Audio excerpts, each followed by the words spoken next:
A trip away from the hustle and bustle of city life can be a great way to recharge your batteries and get back to feeling 100%.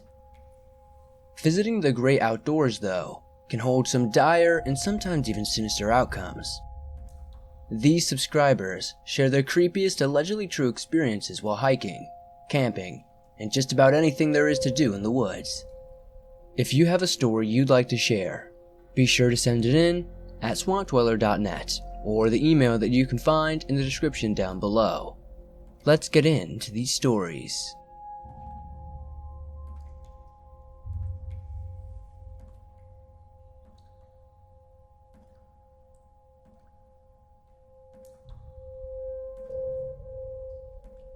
Years on years ago, in the early 2000s, I was at a summer camp as a counselor in upstate New York, Camp Olmsted. It was a sleepaway camp and we took care of kids there from like 8 a.m. to 10 p.m. The activities of the day were split into roughly 50-minute blocks, all except for one. This activity was about 2 hours put together, and it had happened about once or twice a week. It was the Storm King mountain climb. Now, it wasn't a grab a rock and climb style mountain. It was a walk a path for a little while, you're climbing a mountain style mountain. Anyway, 2 hours was never enough time to get to the top, and we always had to turn back at the hour and change mark. You try taking a bunch of inner city kids on a hike and see how far you can go before they start wheezing and screaming bloody murder. Anyway, this particular day, I had some free time after the climb, so I told my partner to take the kids back down. I was going to continue the rest of the climb by myself. I'd be back in an hour. This had always been the plan, so I had the groundskeeper assistant, who was around my age, we were about 19, come with me so I could have a climbing buddy. Anyway, 45 minutes later, we had made it to the top. We kinda lost track of the path along the way, but we made it. That was all that mattered. I actually saw a bald eagle flying over and saw some town that was crazy far away. It freaked me out how high we were, but the view made it all worth it. Anyway, it was time to get down. We didn't remember which way we came, so we just went in the general direction we felt we came until we saw the path again. Needless to say, we never saw the path. Of course, our 19-year-old minds figured if we kept going down, we'll eventually get off the mountain. Well, it turns out shit gets real once you get off the path. Thorns everywhere, animals wandering around. At some point, gnats just started swarming around our heads and refused to leave. And turns out, our plan had some kinks. You see, after a while, the hills became very steep, and we resorted to sliding on our butts as a method of travel. Walking just became too dangerous. We nearly fell and tumbled quite a few times. Anyway, I started doing some last action hero slide. I was going way too fast. At the last minute, I grabbed a mini tree before I went off over the horizon. We went towards it because we thought it was yet another steep hill. And we were right, a 90-degree angle steep. I nearly fell off in what looked like a 5-story drop. It was probably 5 stories to the treetops. Who knows how far it actually was. So my buddy is freaking out for some reason. I can't explain. I wasn't even scared. I was more worried that we were late as hell, and we were going to get in trouble. I'm going to get fired. I didn't want to get fired because I loved this job. I was basically getting paid to play with kids, and I liked all my coworkers. At this point, we were about 20 to 30 minutes late, and I was banking on the head counselor not noticing. I planned on just casually walking back to my group and acting like nothing was wrong. My buddy, on the other hand, was upset, because he watches Toonami, and today Frieza started fighting Goku. He thought this might have been the episode where he goes Super Saiyan. He was obviously freaking out, and that was the cut and dry gallows humor part of it. Anyway, after much butt sliding, dead ends, and improvising, we finally saw a road. We celebrated, got on it, and began randomly walking in a direction. Eventually on a bike, some stereotypical biker-looking dude with an American flag bandana, leather jacket, shades, blonde facial hair, and a girl in the back drove by. They looked about in their 40s. It was a long road, so I had more than enough time to flag them down. I asked him where Camp Olmsted was, and he said it was about 2 miles in the direction we were going. We thanked him, continued on our way, and we had the bright idea to put the dirt in our hair, because maybe that would give us some sympathy points, and we wouldn't be fired. At this point, our clothes are beyond filthy. I had the bright idea to wear white clothes that day. We have gnats swarming around our hair, and now we have dirt in there as well. After some light jogging, we eventually make it back. The groundskeeper goes back to the post, and I creep back to my cabin and tell my partner the adventure. I asked him if the head counselor had asked about me, and he said nah, and I thought I got away with it scot-free. So as I began to recall the highlights of it, guess who appears? The counselor, with a huge backpack complete with a grappling hook wrapped around his chest. Literally a grappling hook. I've never in my life seen a grappling hook, and I still haven't to this day. "Where the heck were you, son?" he said sternly. It was a Christian summer camp, and I had never heard this guy use profanity before. My partner immediately disappeared out of the room. It was like he had no frames of animation. His upper body was just moving towards the door without movement. I got off lightly though. The head counselor was a friend of the family and was the main reason I got the job.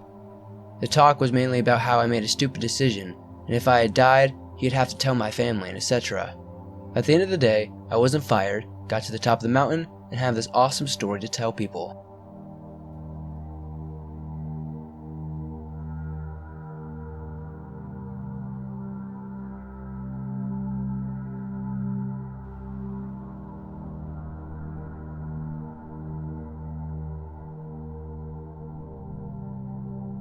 Earlier this summer, I sent you a story of mine that happened about 3 years ago during my senior year. This is an update on what happened.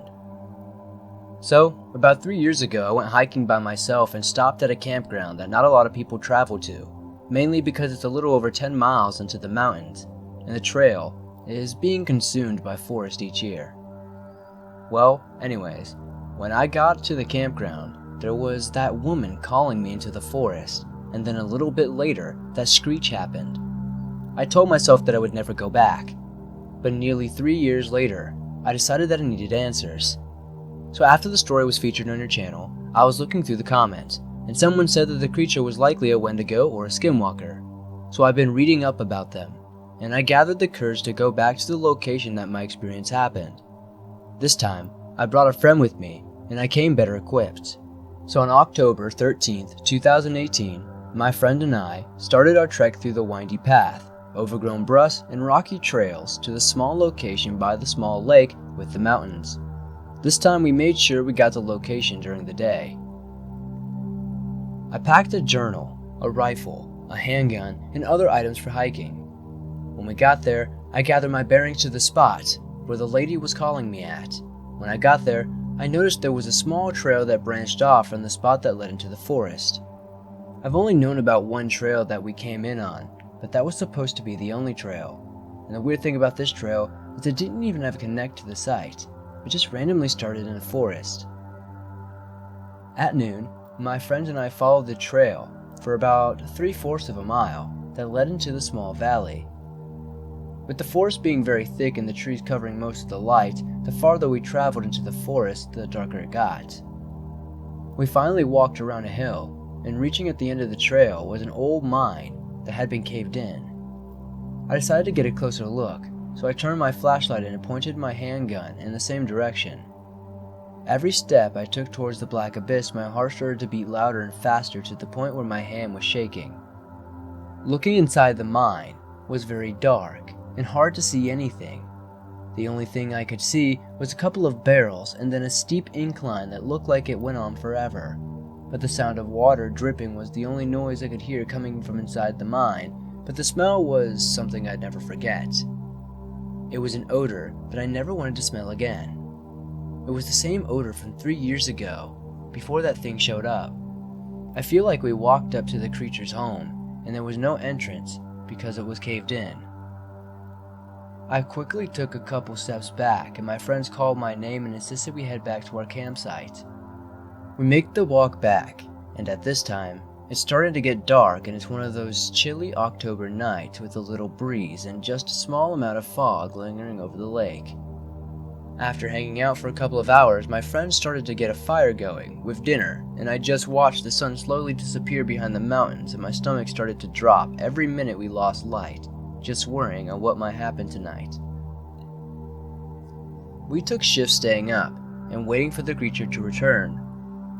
I took the first shift. I stayed up from 10 to midnight.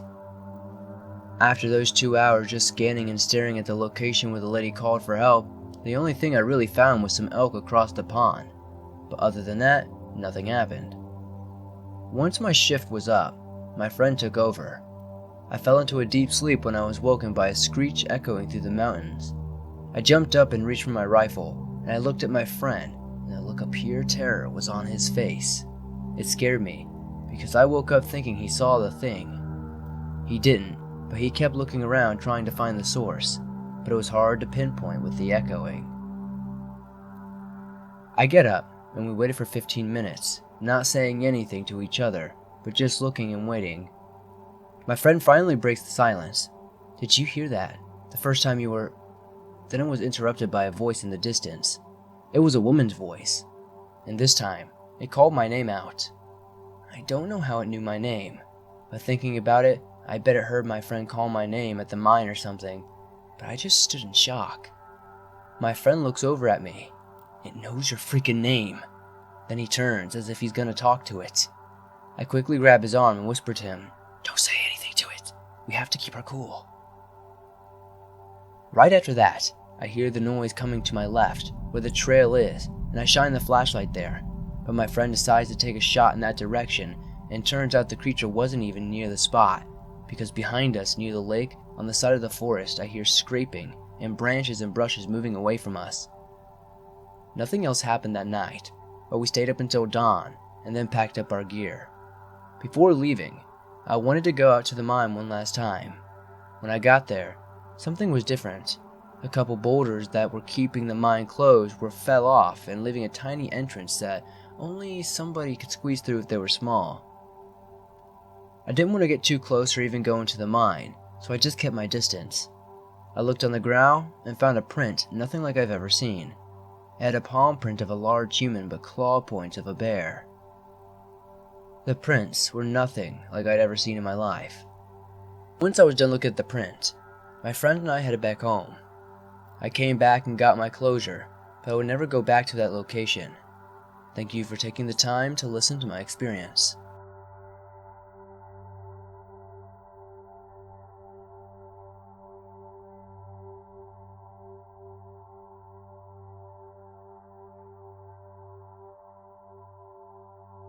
Just to preface this story, it is 100% true, and I will try to be as detailed as possible as this happened about 8 years ago.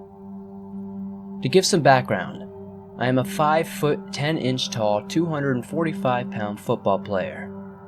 So on with the story.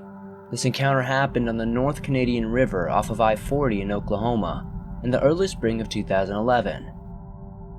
To describe the location, the part of the river we camped at was at the bridge on a county road that allowed access via narrow and steep paths down the river. At this time of year, the river was very low, and you could walk across the sandbars in the river in some of the places. My friend Gabe and I lived roughly 5 miles apart, and in between our houses was the North Canadian River. So we probably had some comfort or self-confidence in the fact that home was just a few short minute drive away. We had decided, while we were in school, that day to camp down at the river. So he came after school, and we packed up my Mazda Miata with a few things we would need to spend the night, and this list of things was a few cheap blue tarps, some blankets, sleeping bags, an axe, and my trusty hunting knife. We arrived at about 5 in the afternoon, so we had a few hours of light left to set up camp, which mostly went off without a hitch. I parked the car at the road, and we packed our gear down the steep pass and a couple 100 yards down the riverbank. The river seemed normal, and did not seem anything overly concerning, just driftwood and some bullet casings and empty shotgun shells. This type of thing was typical, as people often fire their shotgun at the river. So this didn't set off any alarms. It had just started to get dark and I had gathered up a vast amount of firewood, and Gabe had gotten the tarp laid over the sand. The forecast was for clear skies and we looked forward to a fun night shooting the shit and playing with the campfire. Unfortunately, while we were setting up our camp, I ended up slicing the top of my hand with the hunting knife, which was just a slight hindrance, and I did what any high school kid would do. I ripped off a sleeve and covered my wound. Right before dark, we saw a mid-sized red pickup truck pull down the small side river on the road opposite side of us. It was a mid-sized pickup truck. It was interesting. It was driving slowly on the opposite side about 400 to 500 yards. We could hear them talking loudly, but we shortly could not hear what they were doing. Eventually, we could see them coming back over. Without the truck this time, they had fishing rods. So that put us even more at ease. Our primary concern being that they would start firing guns at us before seeing us there. Most of the night goes off without a hitch, and it had started to get a little chilly, so we ended up starting another fire above us on the bank of the river, so we know we had our little pallet set up on the bank of the floor, and a fire on the side of us. We were just setting up and settling down for the night, and about to fall asleep, when we hear several of the men who had been nosily fishing up the river no longer there. We found this a bit odd, and started looking in their direction, assuming at this point it was about 11 at night and pitch black with a very thin crescent moon. Assuming they were leaving, we were a little surprised to see a headlamp bob in our direction. We both perked up a little bit at this, but stayed fairly calm and didn't move. We were close enough to our fires to be fully safe and illuminated, but our fires only lit up about 20 feet radius around us.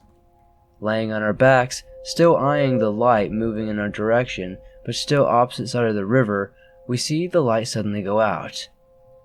We both noticeably tense up and look around a second for the light, wondering where the man had gone to. But after a couple of minutes we relaxed there, and we were still kind of creeped out, but we tried to shrug it off as something weird. Then before I know it, out of my peripheral vision, I see movement, and quickly sit up before really thinking I let out a hey, and the guy, and I grabbed my knife that was next to me. To my left is a middle-aged man with a scruffy beard and coveralls. I'm not sure if it was the slight sound of the river that muffled his footsteps that made me unaware of his approach, or the fact that he had turned off his headlamp to make his way over to us. But I was a little unnerved. His angle of approach was even more alarming. It was almost as if he wanted to come right up behind me. So, here sits two 17-year-old high school students with a rough-looking 40-year-old something man that just tried to sneak up on us. After my initial hey, and the me being the bigger of the two of us, he says hello back and takes one more step towards us before he stops. I'm thinking he must have seen the knife I was holding on the opposite side of myself, because he raised his hands a little and apologized for sneaking up on us. He explains that he didn't want to disturb us if we were asleep. Gabe and I get this sick feeling in our stomach. I ask why he turned his headlamp off halfway over to us, and he tells me the battery died. He stays put in his place with a disappointed look on his face and asks us if we have a doobie we would sell him. We polite him tell him no, then he turns on his headlamp and he walks back to his fishing buddies about 30 minutes away. After a while, we hear them packing up and we see their truck headlights turn on and leave. I'm not sure if the man had any intentions worse than getting high that night, but I believe he did, and I'm not sure if it was to rob us or kill us, or some deliverance type stuff. But either way, I don't think they were good. Situations like this have made me overly paranoid at times, but at least I am even more hyper-vigilant of my surroundings.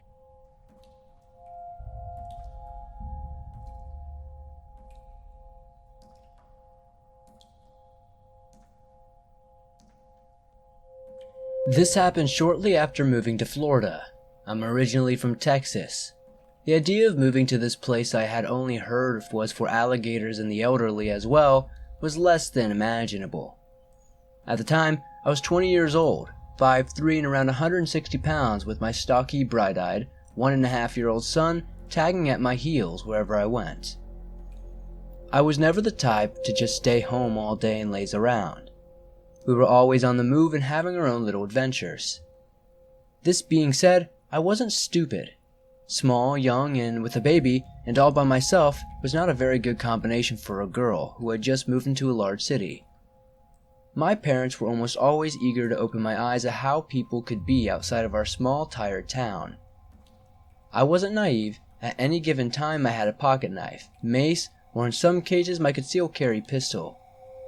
Call me paranoid or whatever, but I'll do anything to keep me, and especially my son, safe. Anyway, every so often, I would look up a nice park to take a trip to.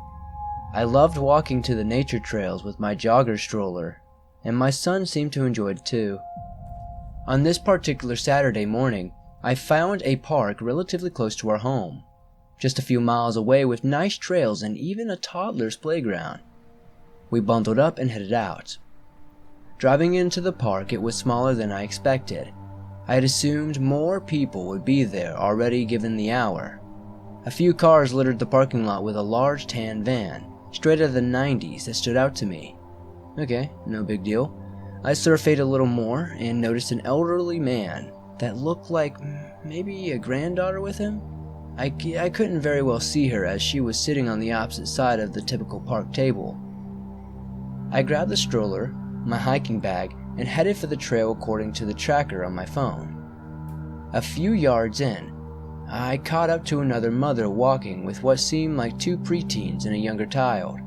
She was nice and we shared some small talk along the way. When I heard some noise behind us and realized the couple sitting at the table was about a yard behind us. Seems this trail was popular. Halfway through our walk, my son started to get fussy, as I could tell he had probably dropped his sippy cup and couldn't reach it.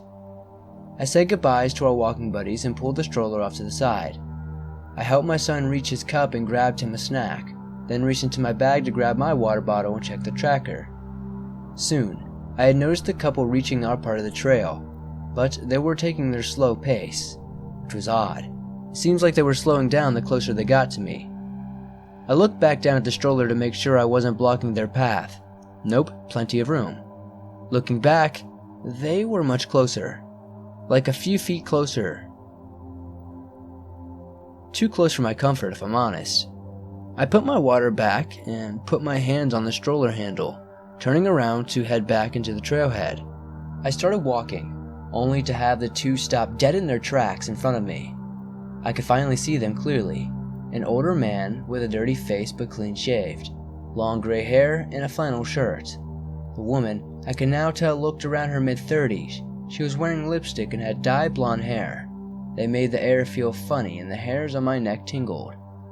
I smiled in a get the hell out of my way fashion and said, "Excuse me." The woman smiled with her teeth were dirty. "Oh, sorry, are we in your way?" Her response cracked in her voice. The guy moved slightly from the woman's side, a half-crooked smile now painted on his face as he looked over to her. Screw this, I chose to off-road it. I pulled the stroller as far as I could off the side without getting stuck as I quickly and swiftly moved past these people. Only 2 steps passed and I just started running. Only 4 steps after that do I hear rustling happening behind me. A quick glance told me they had the same idea that were to brisk jog behind me. My eyes shifted forward, focusing on the trail as I reached into the stroller's handle cup and placed my hand on my tactical knife. Only a couple more yards until the trailhead. I didn't slow down until I reached asphalt. I was back in the parking lot and my run slowed to a jog as a familiar face peeked out from the back of her minivan. I had never been so happy to see a stranger. I redirected my path to her and waved, which in turn made the dynamic duo slow and redirect their path away from me. She smiled and waved at me a quick, "Hope you have a good day, see you later," and that was the end of our conversation. My heart sank as I looked at my car, only to be met with the same pair sitting at the park bench right between me and my car. Crap. Last resort, I reached for my phone with a slight surprise on my face, unlocked it and called my mom. "Hey Jess." "Hey Mom, how many people are coming for dinner tonight?" A slight pause. "What do you mean? Are you okay?" "No. How many people will be coming for dinner?" "4, including me and your dad. Where are you?" I was so happy that she knew what I was doing and played along to give me the answers. I was now near the park bench and I hoped my conversation with my mom was heard and possibly would be a deterrent. "Oh, okay, 6 people. I'm at such and such park. I should be home in 15 minutes. I got it. Do you need me to call someone?" I could hear her relay things to my dad as he asked questions too. "No, I'm getting in my car. We'll just get it when I get home so you can go with me." At this point, I had finally made it to my car, keys in hand. I quickly buckled up my son, popped the stroller in the back, and jumped in my seat, all while those strangers' eager eyes never left me. I wasn't even thinking of how fast I was going at the time. I reached the main road in probably record time, and frankly, I didn't care. I explained everything to my mom, who took fair time to calm me down as well. She was worried about them following me, so I drove around for a bit before going home. Suddenly, the gated community I opted for when moving here seemed like the best decision I've made in a while. I hugged my son extra tight at bedtime and talked to my mom a little longer than normal.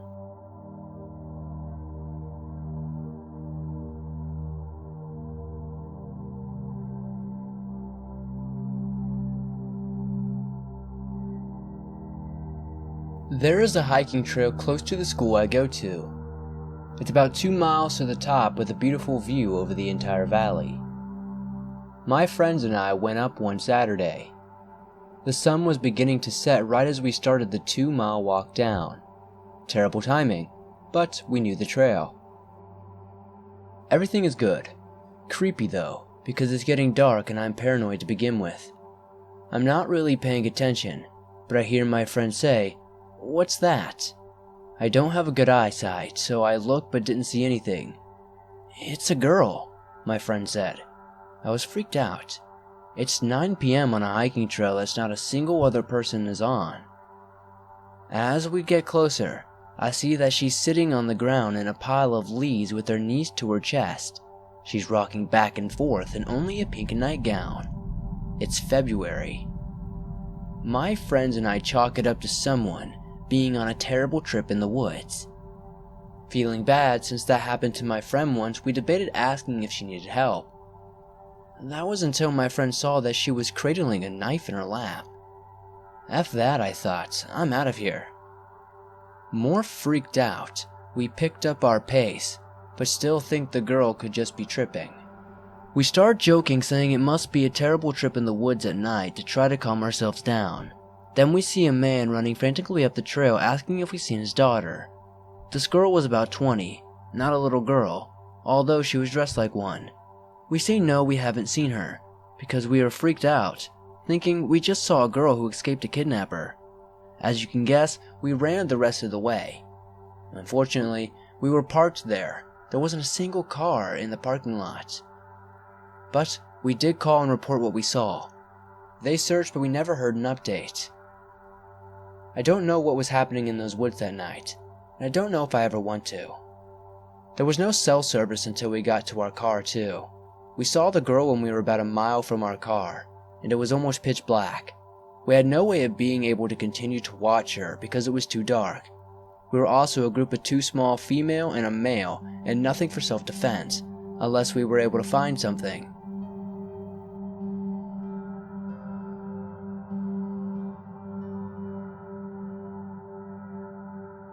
Thanks for listening to these stories from deep in the woods. If you have an experience from the woods or something different that you'd like to share in a future video, be sure to send it in to the website or the email that you can find in the description down below. I would love to share your tale with everyone here in the swamp. If you enjoyed these stories, be sure to hit that like button as it helps me out a ton. If you're new, hit that subscribe button and turn on notifications to never miss a new video. I upload multiple videos every week on all things natural and supernatural. I have some new merch up, so definitely check that out, some cool winter designs. I also have a new video coming for you very soon, so I'll see you guys soon with another creepy video.